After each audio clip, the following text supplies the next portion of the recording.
Cada que converso con los presidentes de las cámaras empresariales de todo el Bajío mexicano, les pregunto sobre este tema. Cada que converso con los gobernadores, gobernadoras de la región, cada que converso con los alcaldes, con las alcaldesas de la región, les pregunto sobre este tema, porque es un tema muy importante que tiene que ver con la competitividad de la República y es la mejora regulatoria. Cómo de pronto la burocracia y los excesivos trámites que tienen que hacer los negocios cada año para abrir o para refrendar algunos trámites, pues llevan horas, llevan dinero, llevan energía, llevan desgaste y muchos llevan corrupción, muchos llevan corrupción. Eso es una realidad.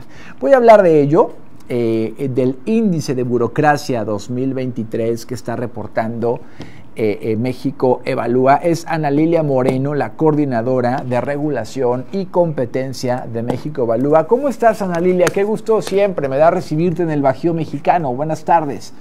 Hola, Héctor. Igualmente, me encanta hablar con el Bajío.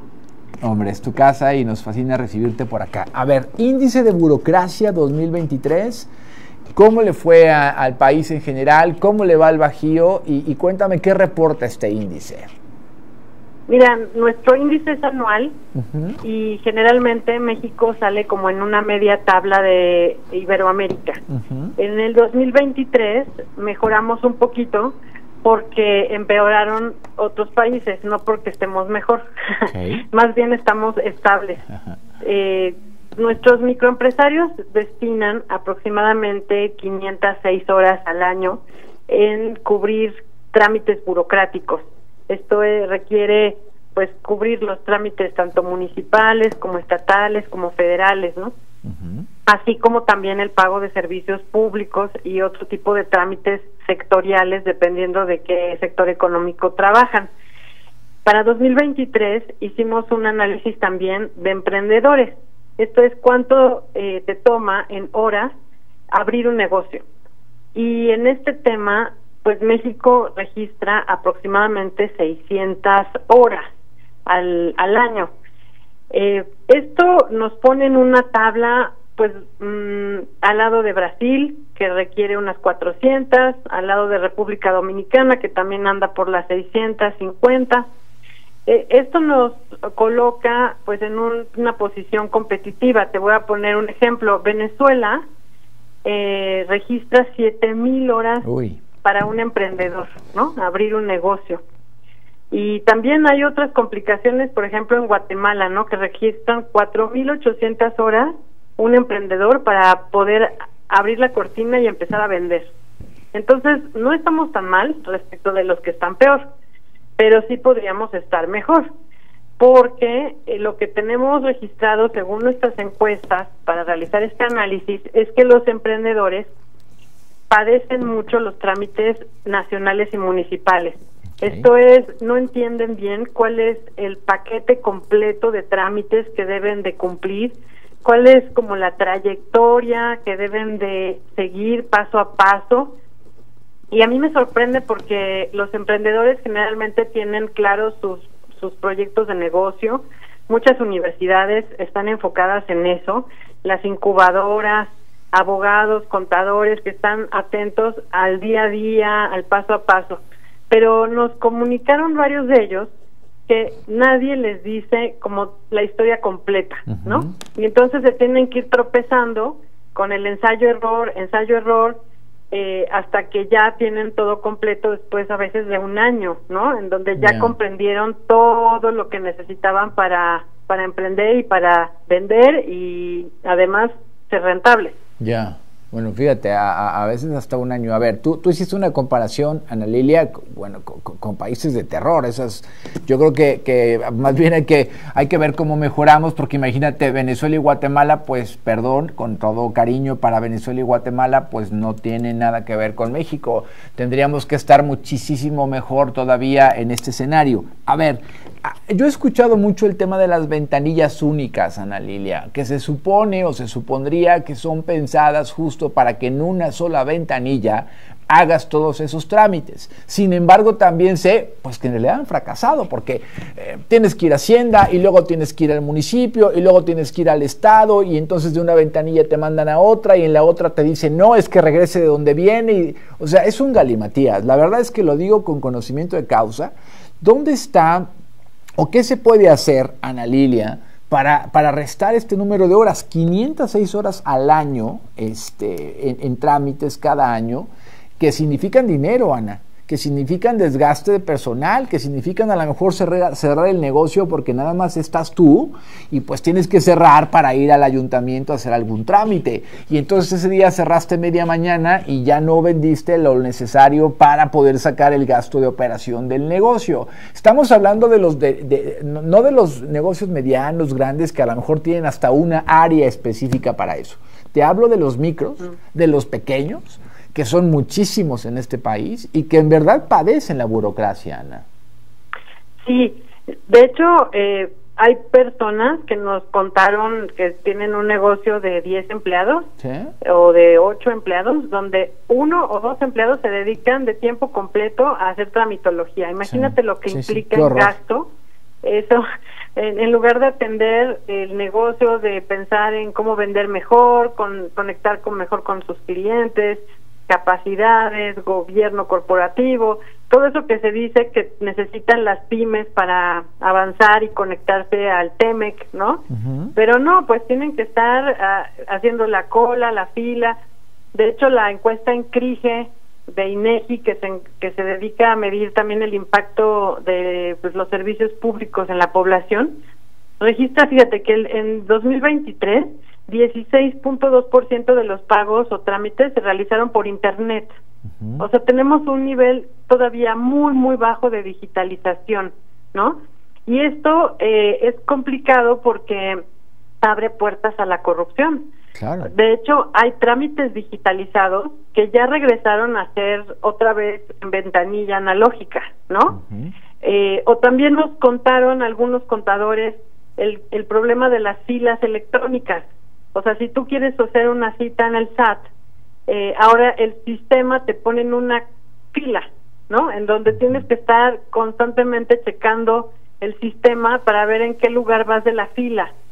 Entonces, cuando debería de ser fácil hacer trámites por internet, pues resulta que se vuelve más complicado, o a veces ya las autoridades regresan al sistema de papel, y eso implica pues que a veces hay espacios para la corrupción, para el soborno, para acelerar los procesos de forma paralela. Eso nos contaron también sobre el IMSS, sobre las cuotas, que a veces si te tardas un día en pagar la cuota, ya no entras en el sistema digital y tienes que pagar las multas y los recargos por fuera, y muchas veces ahí es donde el verificador pues clava el diente, como vulgarmente se dice. Ya, no creo que sea sencillo, pero imagínate lo que significa en dinero, Ana. Hablo con Ana Lilia Moreno, de la Coordinadora de Regulación y Competencia de México Evalúa, lo que significa en dinero, en productividad, en horas mente humana, ese promedio de 506 horas del cumplimiento de trámites cada año. Y bueno, dependerá también la ciudad, porque habrá unas ciudades más difíciles que otras. Dependerá también el giro del negocio, ¿no? Porque habrá negocios que quizás se resuelven más rápido que otros, pero en promedio hablamos de 506 horas, que si lo multiplicamos por dinero, querida Ana, pues debe de ser muchísimo, ¿no? Sí, el INEGI ha calculado que el gasto regulatorio en este caso es de 1% del PIB nacional. La verdad es que es mucho. Muchísimo. Para hacer gastos de tramitología. De tramitología. Ajá, es demasiado. Si nos vamos a los detalles, ¿sabes qué otra cosa también le duele mucho a los microempresarios? Ajá. Los servicios públicos. O sea, tuvimos muchas expresiones de quejas sobre la electricidad. Ajá. El problema de, primero, entablar el diálogo con la CFE, que a veces pone multas o cobros indebidos. Sí. Y el realizar todas esas aclaraciones, como tú dices, implica literalmente cerrar la cortina, perder un día ante la CFE o 2, y luego tener que regresar y compensar el trabajo perdido, ¿no? El tiempo perdido. Claro. Otro es los servicios de agua. Como tú dices, depende mucho de dónde se den.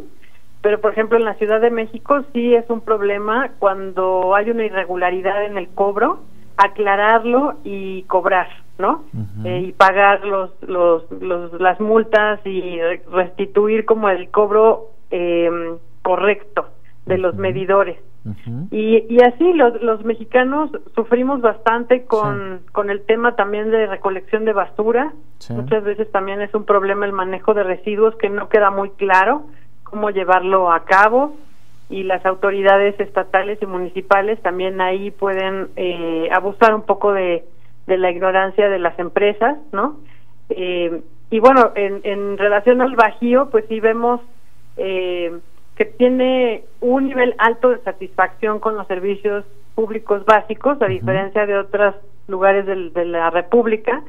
Sin embargo, pues siempre se puede mejorar, ¿no? Claro, siempre se puede mejorar, y esto es un tema fundamental para hacer a las regiones más competitivas, para que los microempresarios, sobre todo los MIPYMES, ¿no? Que es a los que yo pienso muchísimo, que además las MIPYMES, querida Ana Lilia, las MIPYMES pues son el 98-99% de las unidades de negocio de México. Luego uno habla de las grandes empresas y de los clústeres y la automotriz y la aeroespacial y tal, pero 78% de los empleos mexicanos son en MIPYMES. Y 99% de unidades de negocio son MIPYMES. O sea, ahí es donde tenemos que cuidar el tema, ¿no? Sí, y también ver las oportunidades, porque el TEMEC, por ejemplo, tiene un capítulo de pymes que todavía no está suficientemente implementado. Entonces yo creo que los gobiernos estatales, y me parece que lo están haciendo en el Bajío, tengo noción de Guanajuato y Jalisco, están buscando ayudar a las MIPYMES a tener mejores gobiernos corporativos, a que adopten los criterios de impactos ambientales que les dan acceso a créditos competitivos, ¿no? Claro. Creo que eso es muy importante, y el Bajío lo está haciendo bien. Yo he visto testimonios de empresarios, pero también de autoridades que están trabajando en conjunto, y esto no se ve en otros estados de la República. Oye, pues qué bueno, me da mucho saber que dentro de todo el Bajío mexicano está tratando de ser la muestra, el ejemplo, y mejorar estos procesos regulatorios y hacer las cosas más sencillas y elevar la productividad de las empresas, sobre todo de las MIPYMES, y reducir el número de horas, pero sobre todo reducir la corrupción, porque esto le despierta mucho el ánimo de la corrupción. Ana, gracias. El índice de burocracia se puede consultar ahí en México Evalúa, ¿no? Sí, estamos en mexicoevalúa.org. Te lo aprecio muchísimo, te mando un abrazo grande y te buscamos pronto. Igualmente, muchas gracias, un saludo a todos. Gracias, Ana Lilia Moreno, la coordinadora de regulación y competencia de México Evalúa.